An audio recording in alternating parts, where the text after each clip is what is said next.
Dengan tekad yang kuat kami maju, menginspirasi, memimpin penuh semangat.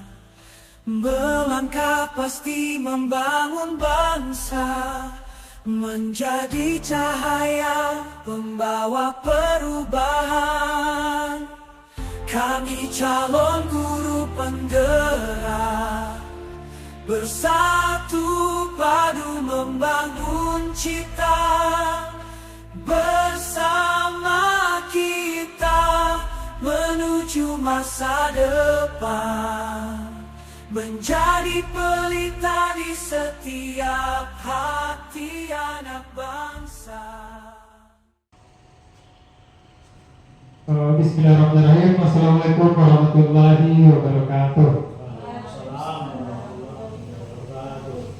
Alhamdulillahirrahmanirrahim. Kembali kita bersyukur kehadiran Allah Subhanahu wa Ta'ala, karena dengan limpahan rahmat dan karunia-Nya lah kita dapat kembali beraktivitas, yang mana pada hari ini aktivitasnya adalah diseminasi aksi nyata calon guru penggerak angkatan 11.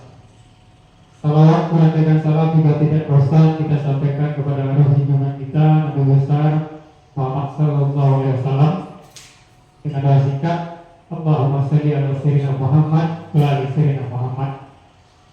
Semoga dengan lafaz doa singkat tersebut kita dapat syafaat dari beliau di yaumil akhir nanti.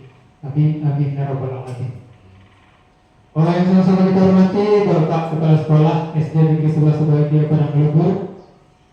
Terusnya yang sama-sama kami hormati Bapak Ibu Guru, karyawan-karyawati SD Negeri 11 Subadia Padang Luhur.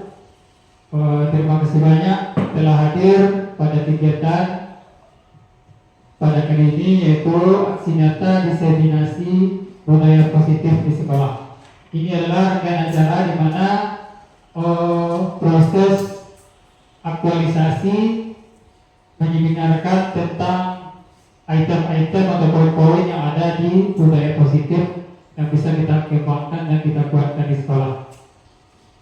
Baik, itu tidak berpanjang mukadimah, sebelum kita masuk kepada penjabaran materi. Di sini kita mulai acara kita dulu dengan melafazkan ayat sosial doa yang dibantu oleh Ibu Putri. Kepada Ibu Putri kami persilakan. Assalamualaikum warahmatullahi wabarakatuh.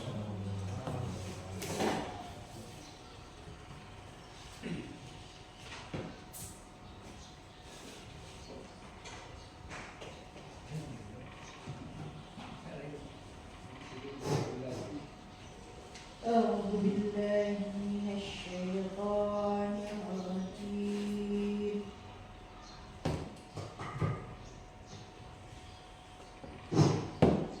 Bismillahirrahmanirrahim.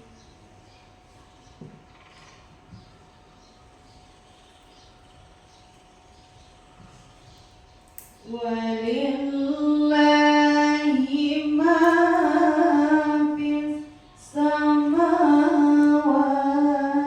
wa ma fil ardh.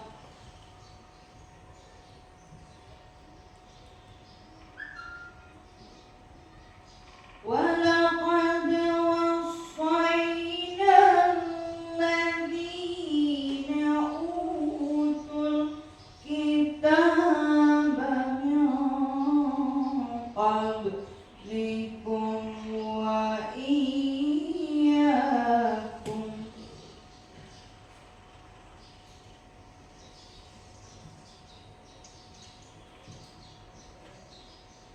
min qablikum wa iyyakum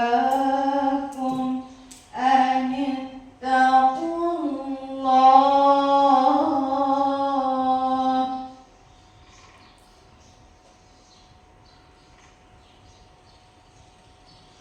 wa in takfuru fa inna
Terima kasih Ibu Putri yang telah membacakan ayat suci Al-Quran di depan kita bersama.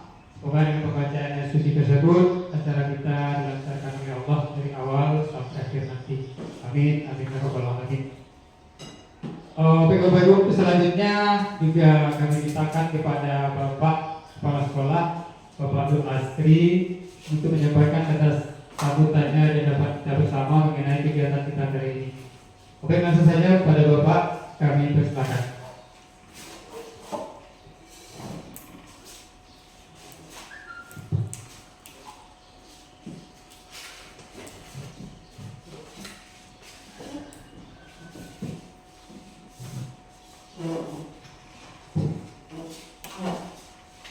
Bismillahirrahmanirrahim. Assalamualaikum warahmatullahi wabarakatuh. Kembali ucapan puji beserta syukur sama-sama kita panjatkan kepada Allah Subhanahu wa taala yang telah memberikan rahmat dan hidayahnya.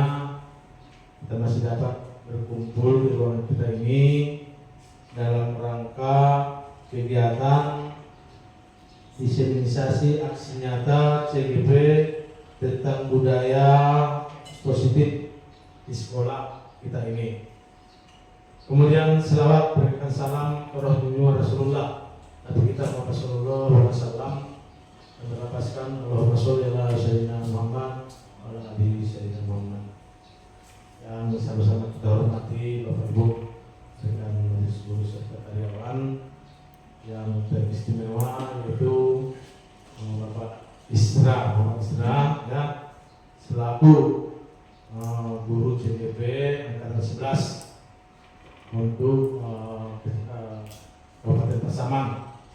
Kebetulan dari sekolah kita ini, di mana pada hari ini akan dilaksanakan yaitu seminar kegiatan diseminisasi aksi nyata tersebut.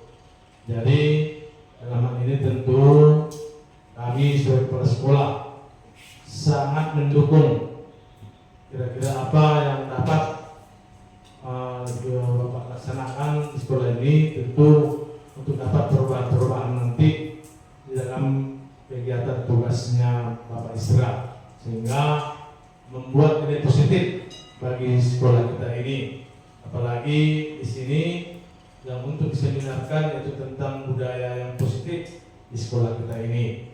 Jadi sekali lagi selamat untuk berkarya dan untuk melaksanakan kegiatan ini. Tentu sekali lagi kami sangat menyambutnya dengan baik. Mungkin sebagai kata sambutan yang dapat kami sampaikan cukup sekian. Wabillahi taufiq wal hidayah. Wassalamualaikum warahmatullahi wabarakatuh.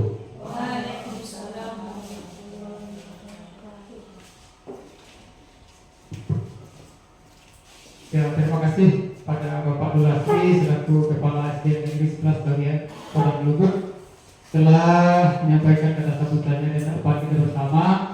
Semoga kami yang CDP ini dan juga tentunya bantuan dari Bapak Ibu semua, kita dapat berkolaborasi memajukan sekolah kita dan tentunya yang berpusat berpihak kepada murid, bagaimana kita dapat menciptakan, melahirkan murid-murid yang berkualitas. Bapak Ibu, langsung saja kita masuk kepada acara leksi kita pada kegiatan hari ini, yaitu aksi nyata diseminasi budaya positif yang dapat kita lakukan di sekolah. Dan pertama sekali, tentunya saya di sini bukan untuk menunjuk ajari ibu semua, bapak semua, sebagai yang dirasa paling tahu mengajari bapak untuk tentang materi ini. Nah, di sini saya hanya sebagai penyambung lidah atau dapat men-sharing apa yang saya dapatkan di CGP, kegiatan CGP, yang mana budaya positif ini tentunya sudah kita laksanakan di sekolah, mungkin ada yang perlu kita kuatkan. Nah, di sini budaya positif. Langsung saja materinya tentang budaya positif. Nah, Assalamualaikum warahmatullahi wabarakatuh. Waalaikumsalam warahmatullahi wabarakatuh. Alhamdulillah alhamdulillahilladzi hadana lihadza wa ma kunna linahtadiya laula an hadanallah. Puji beserta syukur sama-sama kita ucapkan kepada Allah Subhanahu wa taala yang selalu memberikan kita nikmat kesehatan dan nikmat kesempatan sehingga kita dapat berkumpul di ruangan yang berbahagia ini. Salawat dan salam tak bosan dan tak lupanya kita sanjung tinggikan ke arwah Nabi besar Muhammad sallallahu alaihi wasallam yang berlafaz Allahumma sholli ala sayyidina Muhammad wa ala ali sayyidina Muhammad. Baik, yang sama-sama kita hormati Bapak Kepala Sekolah SDN 11 Bahagia Padang Lugur, majelis guru yang berbahagia. Baik, kata-kata mukadimah tidak saya perpanjang. Masuklah ke acara inti, yaitu saya akan memaparkan aksi nyata saya mengenai diseminasi budaya positif yang akan saya sampaikan berdasarkan pemenuhan atau tugas dari calon guru penggerak angkatan 11 dari SDN 11 Bahagia Padang Lugur, Kabupaten Pasaman. Nah, di sini di budaya positif ini saya akan menyampaikan kesepakatan forum sebagaimana di sini dibuat peserta aktif dalam kegiatan. Yang kedua, menghormati pembicara dan peserta lain. Yang ketiga, adat atau etika berbicara. 4, makan dan minum dipersilahkan dan menjaga kebersihan ruang kelas kita. Ada sepakat dengan forum diseminasi kita ini? Apakah ada yang ingin ditambahkan? Pas. Baik, lanjut. Nah, seorang guru yang baik harus memiliki kemampuan dalam mewujudkan budaya positif di sekolah, yaitu dengan menerapkan konsep-konsep inti yang ada di dalam budaya positif tersebut. Seperti yang pertama, perubahan paradigma belajar. Yang kedua, disiplin positif. Yang ketiga, motivasi perilaku manusia. Yang keempat, keyakinan sekolah atau kelas. Yang kelima, kebutuhan dasar manusia. Yang keenam, posisi kontrol restitusi, dan ketujuh, segitiga restitusi. Nah, di sini saya akan menjabarkan apa itu perubahan paradigma belajar. Nah, perubahan paradigma belajar itu sendiri adalah merupakan pembelajaran yang dirancang berdasarkan prinsip pembelajaran berdiferensiasi, sehingga murid belajar sesuai kebutuhannya berdasarkan tahap perkembangan sesuai teori psikologi modern untuk mewujudkan profil pelajar Pancasila. Bagaimana profil pelajar Pancasila itu? Yang pertama adalah berkebinekaan global, bergotong royong, kreatif, bernalar kritis, mandiri, dan beriman dan bertakwa kepada Tuhan Yang Maha Esa. Lanjut, disiplin positif. Disiplin positif adalah suatu cara penerapan disiplin yang mengajarkan murid untuk bertanggung jawab dan menumbuhkan kesadaran dirinya berdasarkan nilai-nilai kebajikan. Nah, disiplin positif ini yaitu suatu kesadaran masing-masing dari peserta didik atau siswa kita dalam menjalankan suatu disiplin seperti aturan-aturan di sekolah kita berdasarkan disiplin positif. Lanjut, disiplin positif lebih ke arah disiplin diri yang dapat mengontrol diri dalam melakukan segala tindakan. Misalnya membuang sampah pada tempatnya, mengerjakan PR, dan tidak mengganggu teman. Selanjutnya, disiplin positif ini dapat membuat murid memahami dan menyadari berdasarkan motivasi internal, bukan akibat paksaan, pujian, ataupun hukuman. Nah, yang ketiga, motivasi perilaku manusia. Yang pertama dalam motivasi perilaku manusia itu, yang pertama adalah untuk menghindari ketidaknyamanan dan hukuman. Yang kedua, dilakukan motivasi perilaku terhadap manusia, yaitu yang kedua agar mendapatkan imbalan atau penghargaan dari orang lain. Dan yang ketiga, untuk menjadi orang yang mereka inginkan dan menghargai diri sendiri dengan nilai-nilai yang mereka percaya. Nah, dari ketiga motivasi perilaku manusia ini, yang mana yang harus kita pilih? Ya, yang ketiga. Karena yang ketiga ini adalah berdasarkan minat atau kesadaran dari siswa itu sendiri. Tidak ada paksaan, tidak ada penghargaan, tidak pula ada pujian. Dan kita harus memberikan kesadaran kepada murid kita agar mereka itu sadar bahwa disiplin positif itu penting di dalam sekolah kita. Lanjut, keyakinan sekolah dan kelas. Nah, yang pertama, guru berperan dalam mewujudkan terbentuknya keyakinan sekolah atau kelas dengan adanya kesepakatan antara guru dan murid, yang mana di kesepakatan kelas tersebut terjadi suatu perbincangan atau dialog kita kepada murid, bagaimana seharusnya kita menjalankan pembelajaran tersebut di dalam kelas. Kalau kita ingin menjadi lebih baik, maka murid kita harus menyadarkan murid tersebut agar dapat mematuhi kesepakatan atau keyakinan yang kita buat bersama. Lanjut, keyakinan sekolah atau kelas berupa pertanyaan-pertanyaan universal yang mudah diingat dan dipahami dan harus diterapkan di lingkungan sekolah. Nah, di sini kita harus bertanya kepada murid, bagaimana kita seharusnya memberikan pembelajaran agar murid tersebut bisa paham. Nah, meskipun kita memaksa, tidak boleh ya. Nah, selama ini kita bersifat memaksa terhadap murid. Nah, mulai dari sekarang kita harus merubah cara pikir kita, bahwasanya murid itu harus bisa memahami bahwasanya pembelajaran yang kita berikan itu tidak harus bersifat memaksa, tetapi harus digali rasa minat dan kesadarannya. Lanjut, kebutuhan dasar manusia. Di dalam kebutuhan dasar manusia ini adalah suatu perbuatan yang dilakukan untuk mendapatkan apa yang diinginkan. Semua tindakan yang kita lakukan memiliki tujuan agar kebutuhan dasar kita terpenuhi dengan baik.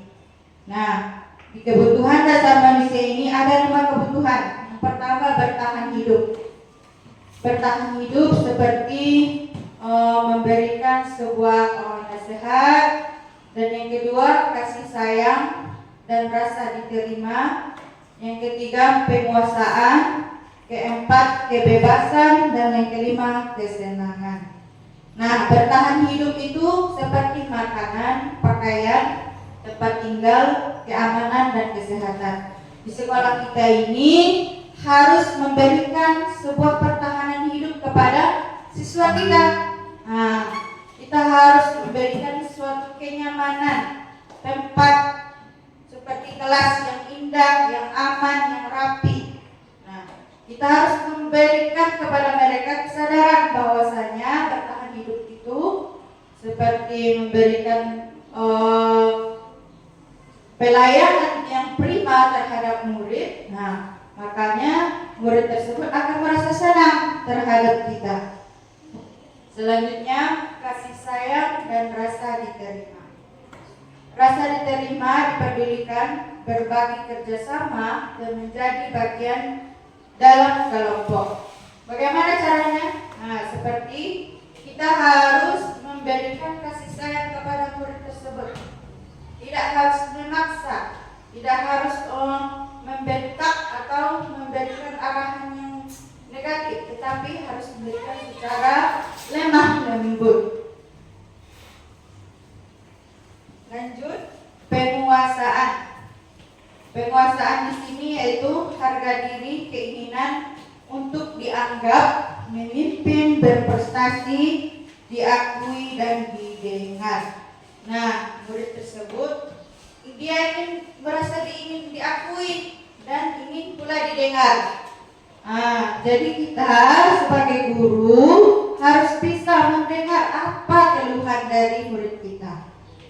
Jadi di sekolah kita ini harus mengedepankan apa yang dirasakan oleh murid kita. Tidak harus memaksa mereka untuk membuat apa yang kita harus suruh atau kita perintah, tapi kita harus mengayomi mereka.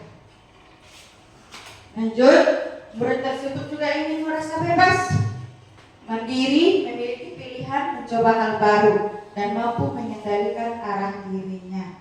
Nah, murid tersebut memiliki kebebasan dalam memiliki pilihan, mencoba hal baru dalam jangankan di kelasnya, di kelas lain pun dia ingin tahu apa yang ada di kelas lain. Apakah yang ada berubah di kelas lain? Dia ingin tahunya tinggi itu. Jadi dari itu kita harus mengarahkan, menuntun mereka. Lanjut, kesenangan. Nah, murid juga ingin dirasa senang, ingin merasa disenangkan, seperti bermain, humor, antusias dan tertawa. Dalam kelas itu kita juga nggak boleh harus tegang gitu. Dalam memberikan pembelajaran kita juga harus memberikan suatu pembelajaran yang menyenangkan bagi murid kita. Lanjut, posisi kontrol restitusi. Ada 5 ya, Bapak Ibu. Yang pertama sebagai penghukum, yang kedua membuat merasa bersalah, yang ketiga teman, 4 pemantau, dan 5 manajer.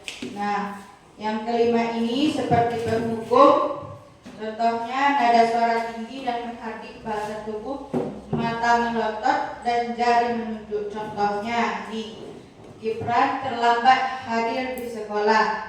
Nah, pertanyaannya seperti ini, terlambat lagi, pasti terlambat lagi, selalu datang terlambat. Kapan bisa datang tepat waktu? Nah, ini dia penghukum namanya. Jadi kita nggak boleh seperti itu lagi. Mungkin selama ini kita selalu memberikan pertanyaan atau perintah atau aturan yang memaksakan murid. Nah, kita hindari lagi. Ya, Bapak Ibu, kita harus meninggalkannya lagi. Nah, kita harus memberikan pertanyaan seperti ini. Bagaimana perasaan murid bila guru berbicara seperti itu? Bagaimana perasaan murid jika kita sendiri yang membuat kalimat seperti itu kepada murid? Pasti murid tersebut akan merasa sedih, takut. Lanjut. Nah, ketika kita menghukum anak tersebut, murid tersebut akan kemungkinan marah, mendendam atau bersifat agresif. Bisa jadi ketika murid kembali duduk di kursinya, murid mencoret-coret bukunya atau mejanya. Dan yang lebih buruk lagi, sepulang sekolah murid melihat motor atau mobil bapak ibu guru dan akan mengurus kendaraan tersebut dengan benda tajam seperti paku atau benda lainnya. Karena sudah tertanam di dalam dirinya bahwasanya kita sudah menggertak dia tadi kan. Jadi rasa dendam, rasa benci sudah tertanam di dalam murid, maka dia akan mengimbaskan kepada diri kita. Dan kita berarti ke kita pula dia perginya. Jadi maka dari itu kita harus menghindari sifat penghukum ini. Ya Bapak Ibu siap? Ya. Mudah-mudahan kita siap ya. Lanjut, membuat merasa bersalah. Nah, di sini nada suaranya menjelas, halus, steady, bahasa tubuhnya merapat, anak atau lesu. Nah, di sini dialognya Gibran, kamu ini bagaimana? Kamu sudah berjanji sama ibu tidak akan terlambat lagi. Kenapa kamu sering mengecewakan ibu? Ibu benar-benar kecewa dengan kamu Gibran. Nah, di sini anak jadi merasa bersalah dia karena dia sering terlambat. Nah, kita buat dia merasa bersalah karena kita membuat dia menjadi down pikiran dan perasaannya. Nah, bagaimana perasaan murid apabila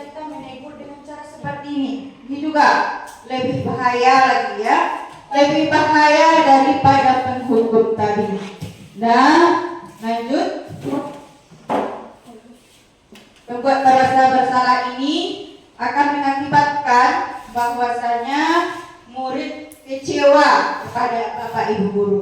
Murid akan merasa menjadi orang yang gagal dan tidak sanggup membahagiakan orang lain.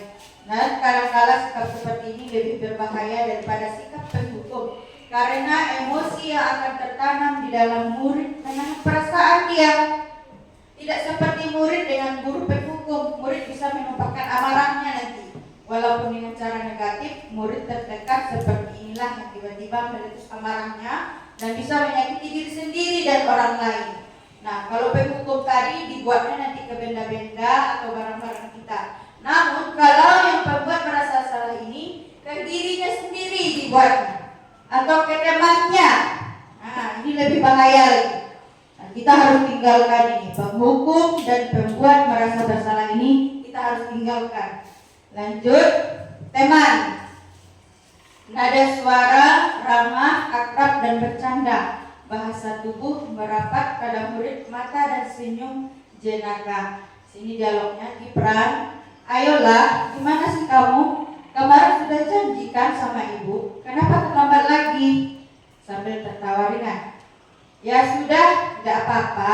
Duduk dulu sana, nanti ibu bantu kamu ini. Sambil tersenyum kita kepada murid. Nah, bagaimana perasaan murid dengan sikap guru seperti ini, Bapak Ibu? Tenang, ya. Kalau kita mengambil sikap teman kepada murid, menganggap murid tersebut teman, murid tersebut merasa dia itu dihargai walaupun terlambat. Jadi anak tersebut tidak merasa takut dia, tidak merasa sedih dia lagi. Lanjut. Nah, di sini murid akan merasa senang dan akrab dengan guru. Ini termasuk dampak yang positif. Hanya saja sisi negatifnya murid jadi tergantung pada guru. Nah, bila ada masalah, dia merasa bisa mengandalkan guru tersebut untuk membantunya. Nah, akibat lainnya dari posisi teman, Gibran hanya akan berbuat sesuatu bila yang menyuruh adalah guru tersebut dan belum tentu bisa berlaku sama dengan guru yang lain. Nah, apabila kita menganggap dia sebagai teman, nah, dia bergantung kepada kita. Nah, ini juga sebenarnya masih kurang bagus ya Bapak Ibu. Kalau dia menganggap kita sebagai temannya dan kita juga menganggap dia sebagai temannya, dia juga akan tergantung kepada kita. Dan dia juga akan pilih kasih akhirnya. Nah, kalau tidak disuruh ibu itu saya tidak akan mau katanya. Kalau tidak ibu itu yang menyuruh saya tidak akan mau. Nah, pada saat itulah timbul di dalam dirinya, di dalam benaknya bahwasanya dia akan melakukan sesuatu karena disuruh oleh gurunya yang tadi. Nah, guru yang lain tidak dianggapnya. Itulah posisi teman. Bagus tapi masih kurang. Ya Bapak Ibu. Nah, selanjutnya pemantau. Nah, di sini pemantau itu nada suaranya datar, bahasa tubuh normal. Dialognya seperti ini, Kipran, tahukah kamu jam berapa kita mulai pelajaran? Nah, tahu Bu, kata Kipran. Ibu guru, kamu terlambat 15 menit. Apakah kamu sudah mengerti konsekuensi yang harus dilakukan bila terlambat? Kata gurunya. Paham Bu, saya harus tinggal di kelas pada jam istirahat nanti dan mengerjakan tugas ketinggalan saya, kata Kipran. Ya benar, nanti pada jam istirahat kamu harus tinggal di kelas untuk menyelesaikan tugas yang tertinggal tadi. Saya tunggu ya, kata ibunya. Nah, bagaimana perasaan murid dengan sikap guru tersebut, Bapak Ibu? Nah, di sini murid memahami konsekuensi yang harus dijalankannya dengan perilaku perbuatannya tadi yang terlambat ke sekolah. Murid memahami konsekuensi yang harus dijalankan karena telah melanggar salah satu peraturan sekolah. Guru tidak menunjukkan suatu emosi yang berlebihan, menjadi marah atau membuat merasa berbuat salah. Murid tetap dibuat tidak nyaman, yaitu dengan harus tinggal kelas. Nah, pada waktu jam istirahat dan mengerjakan tugas. Di sini juga kurang bagus, Bapak Ibu. Kenapa? Guru tidak harus memantau murid pada saat mengerjakan tugas di jam istirahat, karena murid tidak bisa ditinggalkan seorang diri. Nah, nanti kita buat dia mengerjakan tugas, kita tinggalkan pula dia. Nah, di sini kurang bagus. Tapi kita harus memantau dia sampai selesai. Nah, lanjut yang terakhir sebagai manajer. Manajer ini nada suaranya halus, bahasa tubuh tidak kaku, mendekat kepada murid. Misalnya seperti ini, Bapak Ibu. Gibran, apakah kamu mengetahui jam berapa sekolah kita dimulai? Tahu Bu, jam 7.30. Ya, jadi kamu terlambat. Kira-kira bagaimana kamu akan memperbaiki masalah ini? Saya bisa menanyakan teman saya Bu untuk mengejar tugas yang tertinggal, katanya. Baik, itu bisa dilakukan. Apakah besok akan ada masalah untuk kamu agar bisa hadir tepat waktu ke sekolah? Nah, tidak Bu, saya bisa hadir tepat waktu. Ini menanyakan keyakinan kelasnya. Baik, saya hargai usahamu untuk memperbaiki diri. Nah, bagaimana bahasa murid dengan sikap guru seperti ini, Bapak Ibu? Tenang juga, karena guru mendekati murid berdasarkan keyakinan dan menstabilkan keadaannya, yaitu pada posisi manajer maka suara guru sebaiknya tulus, tidak perlu marah, tidak perlu meninggikan suara, apalagi menunjuk-nunjuk jari ke arah murid, berkacak pinggang, woi, tidak boleh, ya. Selama ini kita mengerjakannya, kita tinggalkan lagi ya Bapak Ibu. Nah, kita tinggalkan dan kita bersikap seolah-olah membesar kapasitas sekali dengan perbuatan murid. Nah, ataupun bersedia kurang menempatkan diri sebagai teman murid. Nah, fokus pada murid bukan untuk membahagiakan guru atau orang tua. Murid sudah mengetahui ada suatu masalah dan sesuatu perlu terjadi. Bila guru mengambil posisi sebagai pemantau, guru akan melihat apa konsekuensinya. Namun pada posisi manajer, guru akan mengembalikan tanggung jawab pada murid untuk mencari jalan keluar permasalahannya, dan tentu dengan bimbingan kita sebagai guru. Nah, kita harus memakai posisi manajer, tidak penghukum, tidak membuat merasa bersalah, tidak eman, dan tidak juga pemantau. Namun kita harus memakai posisi kontrol manajer di dalam sekolah kita ini, agar murid tersebut tidak merasa bersalah, tidak merasa dia itu dibenci, dihukum. Nah, dan dari kita ke kita juga sebenarnya ya Bapak Ibu, kalau kita baik kepada murid, murid pun insya Allah akan baik kepada kita. Nah, semoga nanti kita menerapkan posisi kontrol yang baik ini. Selanjutnya ini ada video. Gibran tahu tidak kenapa ibu panggil di sini? Nah, beberapa kali ini ibu perhatikan Gibran datang ke sekolah ketika baru masuk sudah berani dan teman-teman juga sudah bebas untuk masuk kelas, ya kan? Nah, artinya Gibran datang ke sekolah tepat waktunya semua. Nah, dalam hal itu perbuatan baik atau tidak baik, Gibran? Setiap manusia itu pasti ada berbuat salah. Ibu pun pernah berbuat salah. Nah, ibu pun juga pernah terlambat. Namun di sini ibu bukan menyalahkan Gibran. Ibu cuma ingin mencari solusi supaya Gibran tidak terlambat lagi. Gibran pasti punya alasan kenapa Gibran terlambat datang ke sekolah. Coba ceritakan sama ibu. Dan berapa Gibran tidur? Apa yang Gibran lakukan seperti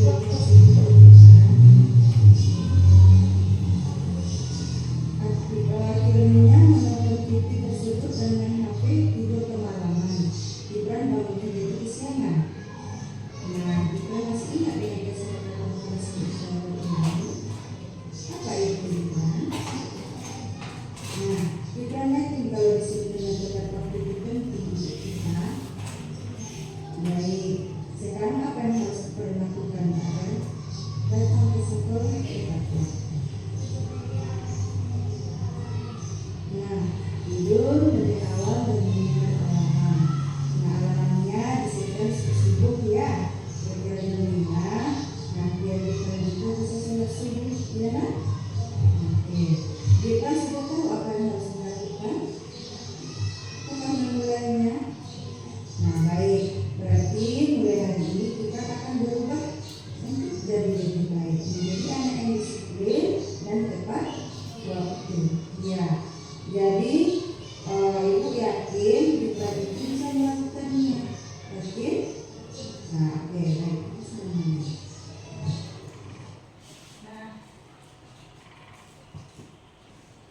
Dari video tadi kita mengambil kesimpulan bahwasanya murid itu tidak boleh dihukum, tidak boleh dia bisa membuat menjadi merasa bersalah. Nah, kita juga harus sebagai guru ini harus memberikan kesadaran kepada murid itu bahwasanya yang dilakukannya itu salah, dan kita sebagai guru memberikan kesadaran kepada murid agar dia tidak melakukan perbuatannya kembali seperti yang dilakukan sebelumnya.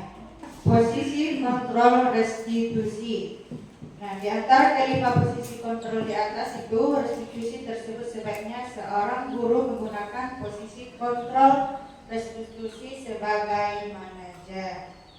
Sebagai manajer, guru dapat berbuat sesuatu bersama murid, mempersilahkan murid bertanggung jawab dan mendukung murid agar dapat menemukan solusi. Nah, selain itu, posisi manajer mengacu pada restitusi yang dapat menjadikan murid sebagai manajer bagi dirinya sendiri, sehingga dapat tercipta identitas positif pada diri murid. Ini dia segitiga restitusi. Tahapan dalam segitiga restitusi itu yang pertama menstabilkan identitas seperti yang dialog tadi. Distabilkan dulu bagaimana keadaannya.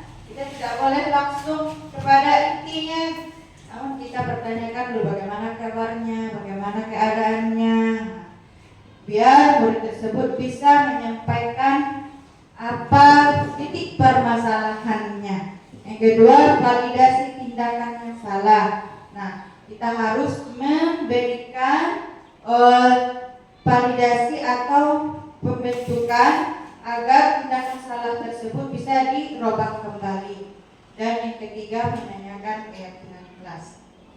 Validasi tindakan yang salah itu contohnya pertanyaannya, kamu pasti punya alasan mengapa melakukannya, apa yang penting bagi kamu. Nah, seperti ini pertanyaannya. Yang ketiga, kamu boleh tetap berusaha menjaga sikap itu, tapi tambahkan sikap yang lain yang baru. Maukah kamu belajar cara lain untuk mendapat yang kamu butuhkan tanpa harus memukul, tanpa harus terlambat? Gitu. Lanjut, menanyakan keyakinan. Menanyakan keyakinan dilakukan dengan memberi pertanyaan-pertanyaan bermakna kepada murid atau anak untuk memunculkan motivasi secara intrinsik sehingga mampu mengaitkan keyakinannya dengan tindakan yang salah. Seperti apa pertanyaannya? Seperti ini dia. Apa nilai yang kita percaya di sekolah kita ini? Seperti yang tadi, bagaimana Kipran? Apakah kamu sudah yakin dengan perbuatan ini adalah perbuatan salah? Gitu. Lanjut, nilai-nilai apa yang telah kita sepakati? Kelas yang ideal itu seperti apa? Seperti itu. Kita bertanya kepada murid. Tidak harus menghardik, tetapi bertanya dengan lemah lembut. Lanjut. Nah, demikian pemaparan saya. Jika ada pertanyaan, dipersilahkan.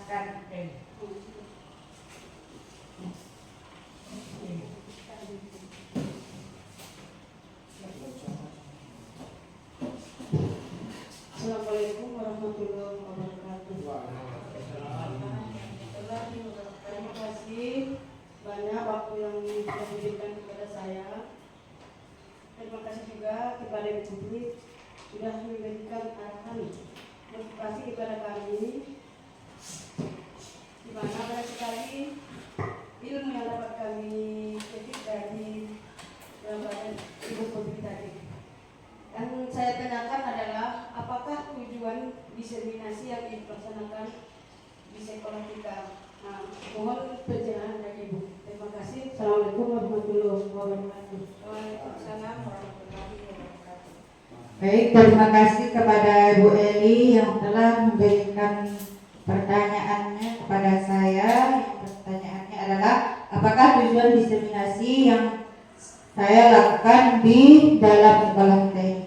Nah, diseminasi itu sendiri adalah bertujuan untuk menyebarluaskan suatu gagasan atau pemikiran tentang inovasi atau pembaharuan pembelajaran yang kita lakukan di sekolah kita ini. Contohnya dalam kegiatan belajar mengajar melalui presentasi, contohnya merubah media pembelajaran kita dengan memberikan pembelajaran dengan baik sesuai dengan minat dan potensi bakat murid tersebut. Tidak harus memaksa, tetapi kita harus menuntun, mengharapkan murid tersebut mengambil alih atau menggali minat potensi bakat murid tersebut dalam memberikan pembelajaran dan menjalankan pembelajaran di sekolah. Begitu penjelasannya Bu Eni. Paham? Baik, pertanyaan yang kedua, masih ada?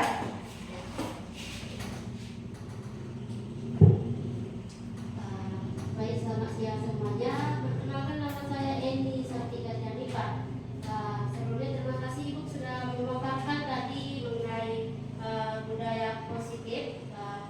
Yang ingin saya tanyakan yaitu, coba Ibu sebutkan dan jelaskan cakupan dari budaya positif itu apa? Terima kasih. Baik, budaya positif ya. Saya akan menjawabnya ya Bu. Di sini di atas.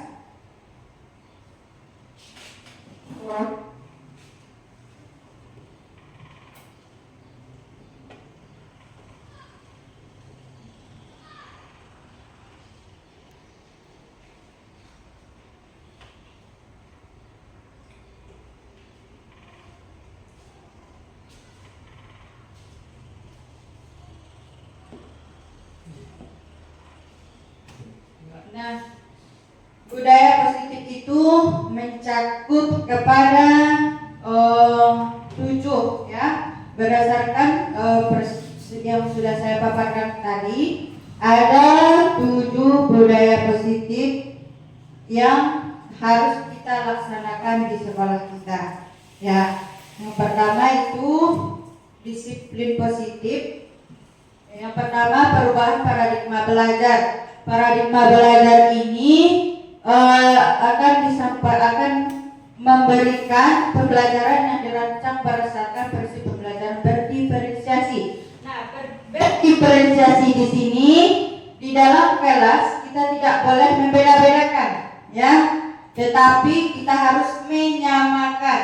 Ya, contohnya kita gali terlebih dahulu minat bakat murid tersebut. Apakah dia mau membaca? Apakah dia mau menulis? Apakah dia mau melukis? Apakah dia ingin menari? Nah, kita gali dulu. Nah, jadi kita persamakan yang mana yang harus kita laksanakan, yang mana harus kita terapkan. Kita bersamakan minat dan potensi. Jangan dibeda-bedakan. Nanti ada yang tidak pandai membaca, nah kita singkirkan. Tidak boleh. Nah, kita harus memberikan perubahan paradigma belajar sehingga murid belajar sesuai kebutuhannya berdasarkan tahap perkembangan sesuai teori psikologi modern yang menyebutkan profil pelajar Pancasila. Nah, yang kedua itu disiplin positif. Disiplin positif kan kita bisa menerapkannya di sekolah kita ini seperti bertanggung jawab dalam melaksanakan peraturan-peraturan di sekolah dan tidak merasa terpaksa. Misalnya saja kita mengarahkan kedisiplinan itu kepada murid tersebut agar dia bisa mengontrol dirinya dalam menjalankan peraturan di sekolah ataupun keyakinan kelas. Lanjut, motivasi perilaku manusia. Nah, di dalam motivasi perilaku manusia tersebut ini sangat penting dalam budaya positif. Kenapa? Kita harus menghindari yang 2 di atas ini. Namun kita harus melaksanakan yang nomor 3, yaitu menjadi orang mereka inginkan dan menghargai dirinya sendiri dengan nilai-nilai yang mereka percaya. Nah, lanjut, yaitu Yang keempat, pemenuhan kebutuhan dasar manusia. Bagaimana kita memenuhi kebutuhan dasar siswa kita?